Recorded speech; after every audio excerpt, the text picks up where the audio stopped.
who's neurofeedback for? It's for, you know, we see people from 3 years old on up, from every different condition you could imagine. If we can detect that your problem or your struggles are coming from a brain-related issue, and we can do a brain map and we can see it and measure it and know where it is, we can change it. That's a neurofeedback part. Again, it's not shock therapy. You're going to hear tones at specific times. Your brain figures out these tones, that it's a pattern, and starts to level itself off. Once it levels itself off, it tends to want to stay there. For a variety of conditions from ADHD, ADD, depression, anxiety, addiction, post-concussion syndrome, PTSD, a variety of conditions that we can trace it back to the brain, and we know how to correct that. Because a high-functioning, properly working brain does not have any struggles to deal with. I mean, it's not going to be something that's going to erase stress and anxiety. It is going to help your brain better deal with it, so it's not stress or anxiety like it used to be. If you can't sleep, this changes your sleep architecture and allows you to sleep.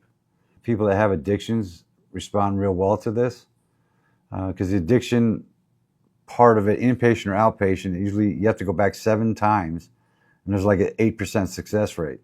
With the protocols that we put in there, and they've been researched a lot, there's an 80-some% success rate with doing that. Because we can see the gate of addiction and we got to close it.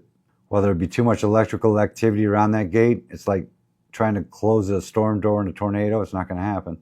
So again, this balances your brain a lot better than stuff that's out there. And a lot of parents don't want to do the chemical route. Have their kids with ADD, they get them on medication and they can't sleep. They don't eat. And it can make them angry if you do the yo-yo stuff by putting them on the medicine during the week and off on the weekends or off in the summer. That's tough for the brain to handle. Now, how we do the brain map, it doesn't hurt. We put a cap on with little sponges, saline solution, and a chin strap on your chin to hold everything in place. Your hair is going to get a little wet. There's no glue or paste that we're going to be using.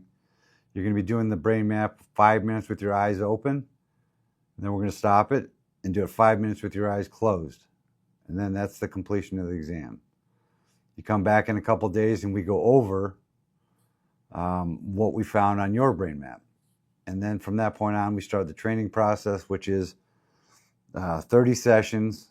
You get a brain map every 10 sessions because we're going to be clearing stuff out in the brain every 10 sessions. So you have a brain map at the 10th session, at the 20th session, and one at the end of the 30th session. So you have a total of 4 brain maps, 30 sessions, and each session will last 20 minutes long. You sit in a comfortable chair and with your eyes closed. And then you do this for 2 times a week. You could do 3 times a week if you want. But you should notice improvement in your symptoms pretty quick.